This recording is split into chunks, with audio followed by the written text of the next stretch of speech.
Le film commence avec Akira et sa mère emménageant dans un nouvel appartement. Ils viennent d'arriver et font connaissance avec leurs voisins d'Axe en grave côté. En déménageant, ils transportent plusieurs grosses valises. Étonnamment, le contenu de ces valises ne sont pas des vêtements ou des affaires, mais 3 de ses frères et sœurs qui ont été intentionnellement cachés à l'intérieur. Cette disposition secrète est nécessaire parce que seuls Akira et sa mère sont officiellement enregistrés comme résidents. Les autres frères et sœurs doivent rester cachés pour éviter d'être découverts par les voisins et les autorités, car ils ne sont pas censés vivre là légalement. Comme la mère prétend n'avoir qu'un seul enfant, Akira, elle est très occupée par son travail et rentre souvent tard. Lorsque leur mère travaille tard, Akira prend la responsabilité de s'occuper de ses frères et sœurs. Ils partagent les tâches ménagères, Akira s'occupant des courses et de la cuisine tandis que Kyoko prend soin du linge. Bien qu'ils n'aillent pas à l'école comme leurs camarades, Akira et ses frères et sœurs sont avides d'apprendre. Ils supplient leur mère de les laisser aller à l'école, mais elle reste ferme dans sa décision de les garder à la maison. Un jour, la mère d'Akira révèle qu'elle a trouvé quelqu'un qu'elle aime. Elle croit que cet homme ferait un bon père pour ses enfants et promet qu'ils vivront dans une grande maison où ils pourront tous aller à l'école. Elle mentionne également que Kyoko pourrait poursuivre son hobby du piano.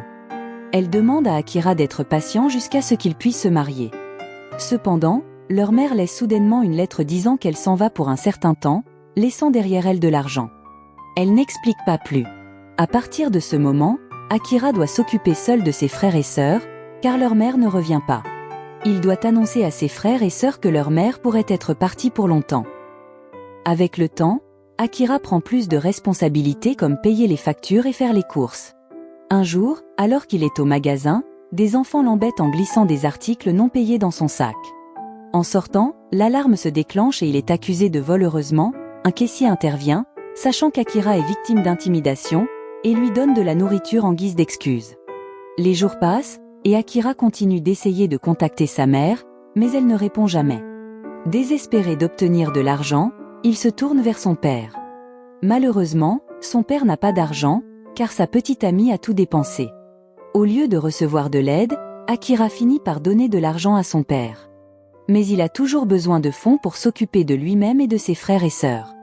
Avec le temps, ils réussissent à tenir un mois avec l'argent qu'ils ont, mais malheureusement, leur mère n'est toujours pas revenue. Quand un mois est passé, leurs fonds commencent à s'épuiser. Mais enfin, leur mère revient, portant des cadeaux. Akira et Kyoko ne savent pas trop comment se sentir à propos de son retour, car elle ne semble pas remords. Peu de temps après, les enfants voient leur mère faire ses valises à nouveau. Elle prévoit de repartir, les laissant derrière. Akira doit reprendre ses responsabilités en tant que frère aîné.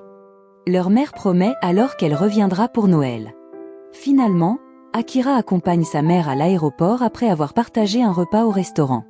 Pendant le repas, il trouve le courage de lui parler de l'école. Il se demande quand ils pourront y aller, mais sa mère rejette l'idée, disant que l'école n'est pas importante. Akira ne peut s'empêcher de voir sa mère comme égoïste, blâmant son père pour avoir disparu. Après leur repas, ils se séparent à l'aéroport. Sa mère promet d'envoyer de l'argent régulièrement et de revenir bientôt.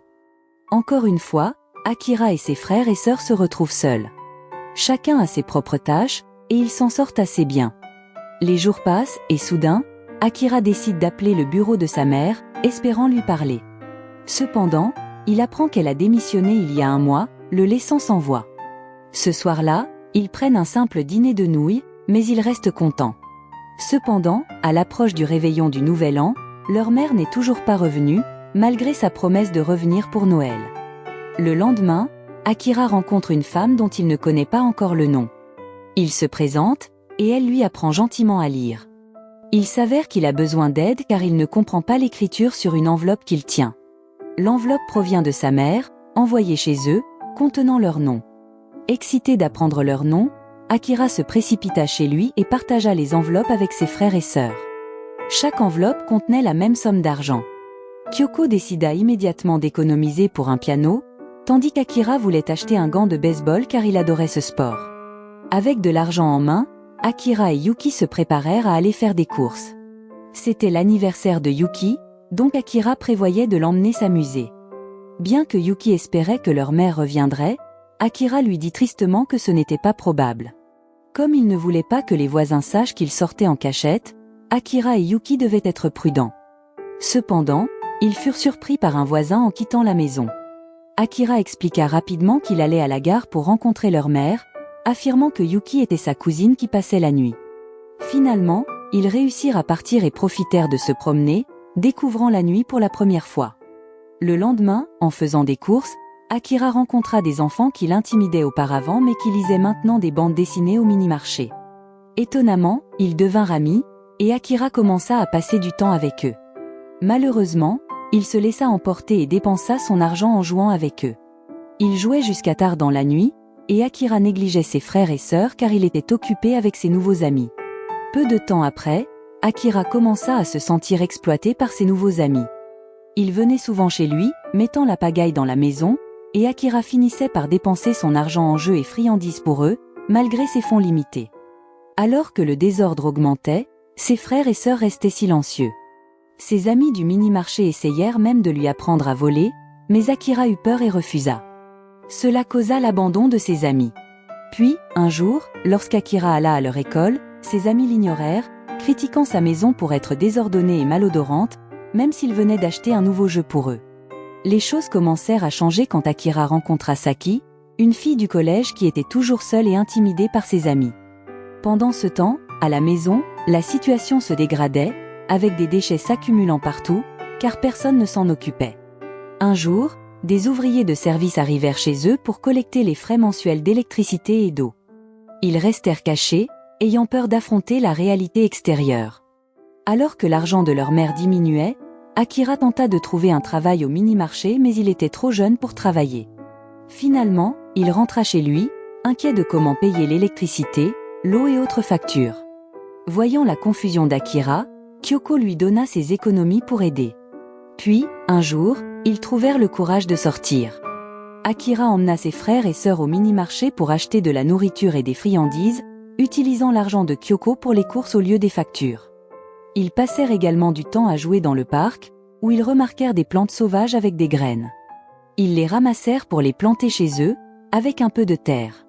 De retour à la maison, ils commencèrent à jardiner, utilisant des pots de nouilles instantanées vides comme jardinières. Ce soir-là, l'électricité fut coupée dans leur maison parce qu'Akira n'avait pas payé les factures d'électricité, d'eau et autres. Il dut maintenant aller chercher de l'eau au parc et laver les vêtements là-bas aussi. C'est là qu'il rencontra Saki. Avec le temps, Akira se rapprocha de Saki, et elle se lia avec ses frères et sœurs. Ils jouaient ensemble, mais leur négligence s'aggravait. Les vêtements sentaient mauvais, la maison était plus désordonnée, et il n'y avait ni électricité, ni eau. Et même les repas devaient être secrètement donnés par un des caissiers du mini-marché qu'Akira visitait souvent. Jusqu'à ce qu'enfin, une femme vienne chez eux pour exiger le loyer. À la maison, il n'y avait que Kyoko, Yuki et Saki. La femme supposa qu'elles étaient les cousines d'Akira, et elle ne savait rien. Donc, la femme partit. Finalement, Saki apprit leurs difficultés et décida d'aider en allant au karaoké avec un homme pour de l'argent. Quand Akira l'apprit, il fut très surpris et s'enfuit immédiatement, laissant Saki seule. Sans nourriture, Shigeru mangea même du papier. Quand Akira revint avec de la nourriture, Shigeru était parti jouer avec ses amis. Akira se mit en colère contre lui pour être parti sans prévenir personne. Le lendemain, il ne savait pas quoi faire. Tout était chaotique, et Shigeru était également difficile à conseiller. Il continuait de gaspiller de l'eau pour arroser les plantes, même si l'eau était difficile à trouver. Frustré, Akira décida de vendre les affaires de leur mère du placard, mais Kyoko s'y opposa.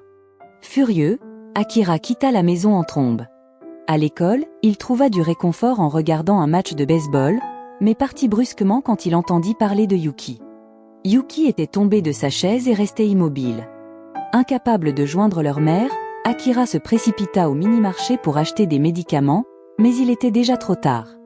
Dévasté, Akira chercha Saki, espérant emprunter de l'argent qu'il n'avait jamais reçu auparavant. Se sentant désespéré, Akira tenta d'emprunter de l'argent pour acheter la nourriture préférée de Yuki, espérant que cela la réveillerait. Parce qu'il ne savait pas quoi faire d'autre pour réveiller Yuki.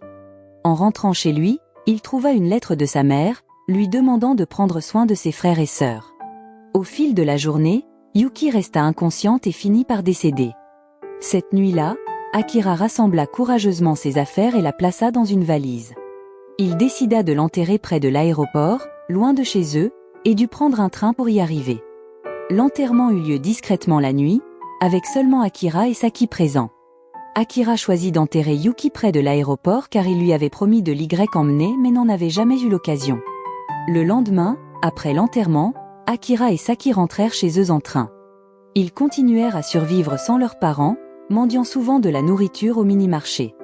Saki se joignit maintenant à Akira et ses frères et sœurs. Aucun voisin ne savait que Yuki était morte, et leur vie devint encore plus négligée. La morale de cette histoire est la suivante. N'abandonnez pas vos enfants. Ils ont besoin de parents. Peu importe la difficulté de la situation, les parents doivent être là avec eux.